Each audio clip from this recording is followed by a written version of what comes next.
بسیار خوب. شما نشستید و دارید توی مراقبه برای لحظه حال تلاش میکنید.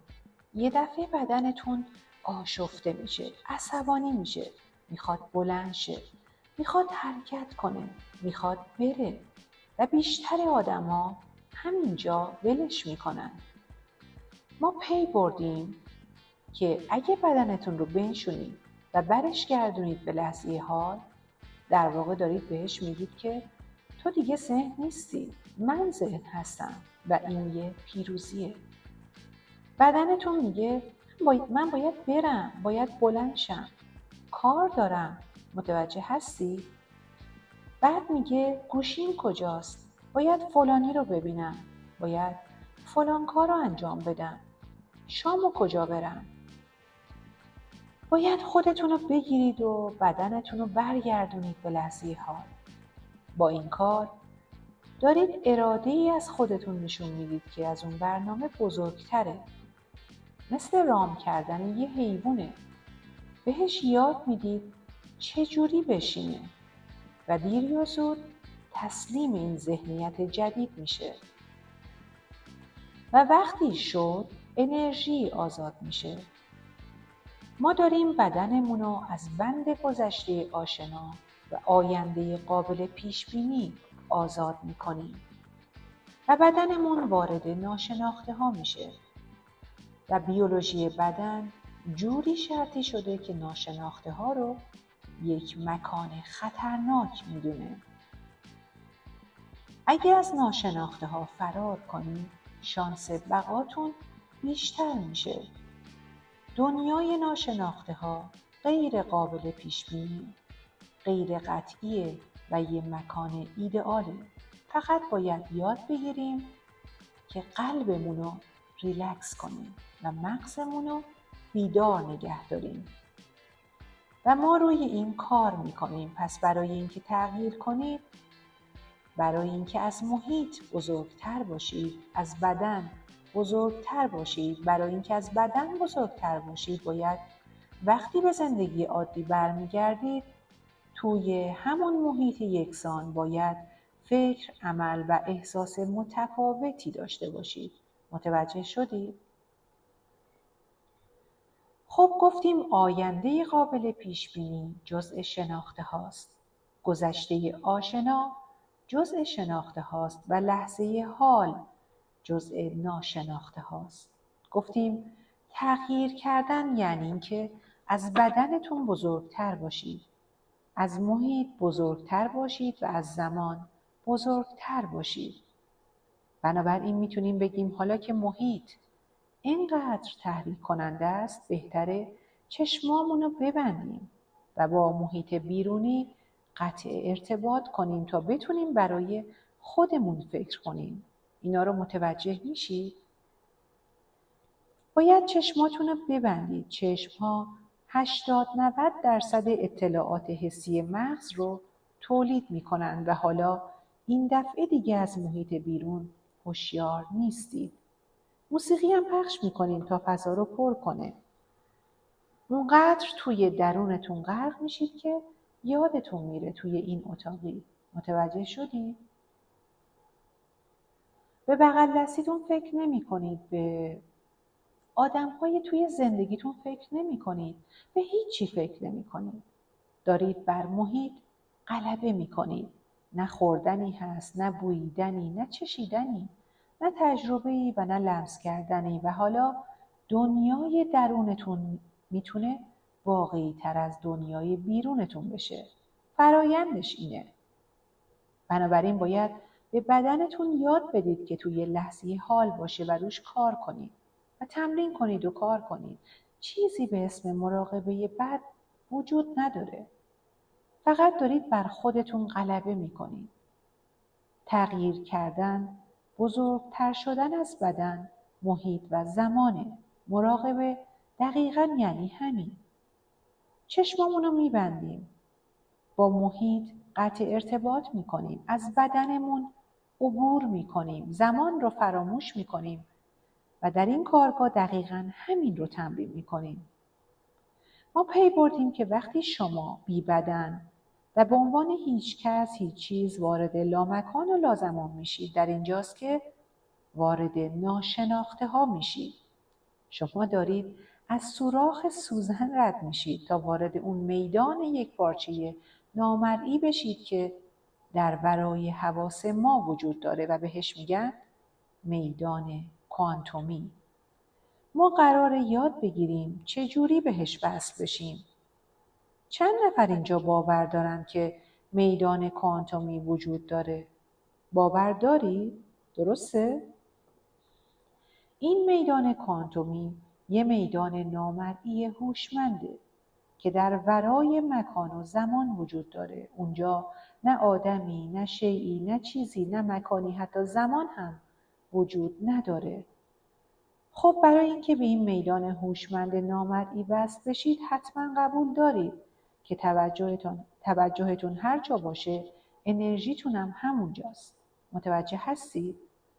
بنابراین اگر از یه میدان کوانتوم آگاه نباشید برای شما وجود نداره. تنها راه تجربه کردنش اینه که ازش هوشیار بشید. ما قراره توجهمون رو از بدنمون برداریم، از همه مؤلفه های محیطمون برداریم. توجهمون رو از مؤلفه زمان برداریم. بعدش ازتون میخوام که بیشتر به اون توجه کنید و کمتر به خودتون. ما پی بردیم که اگه این کار رو بکنید بیولوژیتون به شیوه های شگفت‌انگیزی تغییر میکنه. آیا حاضرید که با هم روش کار کنید؟ اگه با هورمون‌های استرس زندگی کنید، در زمان استرس مغز و بدن شما از هموستازی خارج میشن و توازنشون رو از دست میدن. واکنش استرس کاریه که بدن ناخودآگاه انجام میده تا نظم رو به خودش برگردونه. هیجاناتی مثل خشم، پرخاشگری، عصبانیت، نفرت، رقابت، حسادت، احساس ناامنی، ترس، اضطراب، نگرانی، احساس گناه، شرم، بی‌ارزشی، ناامیدی و درماندگی. همه این هیجانات از هورمون‌های استرس نشأت می‌گیرن. روانشناسی به این میگه حالت نرمال آگاهی انسان. اینها حالتهای تغییر یافته آگاهی هستند. زمانی که ما متوجه تهدید یا خطری در دنیای بیرون میشیم یا زمانی که احساس میکنیم وضعیت قرار بدتر بشه، وقتی نمیتونیم چیزی رو کنترل کنیم، وقتی نمیتونیم چیزی رو پیش بینی کنیم، سیستم عصبی ابتدایی تحت عنوان سیستم عصبی ستیز یا گریز رو فعال میکنیم. سیستم عصبی سمپاتیک میاد و مقادیر عظیمی از انرژی رو برای شما فراهم میکنه تا با اون تهدید یا اون خطر مواجه بشید. متوجه شدید؟ مثلا اگه یه تیرانوسورس رکس دنبالتون کنه چقدر انرژی میذارید؟ 50% یا 80 یا 100%؟ به محض اینکه این سیستم آلارم فعال میشه، ما از میدان انرژی نامرئی پیرامون بدنمون برداشت میکنیم. این انرژی رو میگیریم و تبدیل به مواد شیمیایی میکنیم و میدان اطراف بدنمون کوچیکتر میشه و ما بیشتر ماده میشیم و کمتر انرژی، بیشتر ذره میشیم و کمتر موج. متوجه شدی؟ برانگیختگی ناشی از هورمون‌های استرس باعث میشه شما بیشتر به بدنتون توجه کنید. اگه یه تیرانوسورس رکس دنبالتون کنه شما به بدنتون فکر میکنید، درسته؟ اگه نفسهای تیرانوسورس رکس رو پشت سرتون احساس کنید، توی محیطتون دنبال جایی میگردید که فرار کنید و برید اونجا و به این فکر میکنید که طی چه مدتی از اینجا به اون غار میرسید. گفتیم تغییر یعنی اینکه از بدنمون بزرگتر باشیم، از محیطمون بزرگتر باشیم و از زمان بزرگتر. اما وقتی با استرس زندگی میکنیم همه توجهمون روی بدن، محیط و زمانه. یعنی وقتی با استرس زندگی میکنیم تغییر خیلی سخته. متوجه شدی؟ برانگیختگی ناشی از هورمون‌های استرس بسیار اعتیادآوره. آدما از مشکلات و مسائل زندگیشون برای تأمین اعتیادشون به این هیجان استفاده می‌کنند و به زندگی اعتیاد پیدا می‌کنند که خوششون نمیاد. هر قدر هیجانی که به خاطر یک شخص یا مشکل در زندگیمون حس می‌کنیم قوی‌تر باشه، بیشتر به اون شخص یا مشکل توجه می‌کنیم و توجهمون هر جا باشه انرژیمونم همونجاست و ما داریم همه قدرتمون رو به اون شخص یا مشکل میدیم. بنابراین میشه گفت وقتی نشستید و دارید مراقبه میکنید این هیجانات در نتیجه برانگیختگی ممکنه در شما به وجود بیاد، اما اگه حجم این هیجانات رو بیارید پایین‌تر، اون وقت دیر یا زود توجهتون رو از روی اون شخص یا مشکل برخواهید داشت. به محض اینکه این اتفاق بیفته شما انرژی رو به خودتون برمیگردونید و اینجوری برای خودتون یک میدان الکترومغناطیسی میسازید و حالا برای بهبودی انرژی دارید، برای آفرینش انرژی دارید و برای تجربیات عرفانی انرژی دارید. همه موجودات میتونن استرس کوتاه مدت رو تحمل کنن.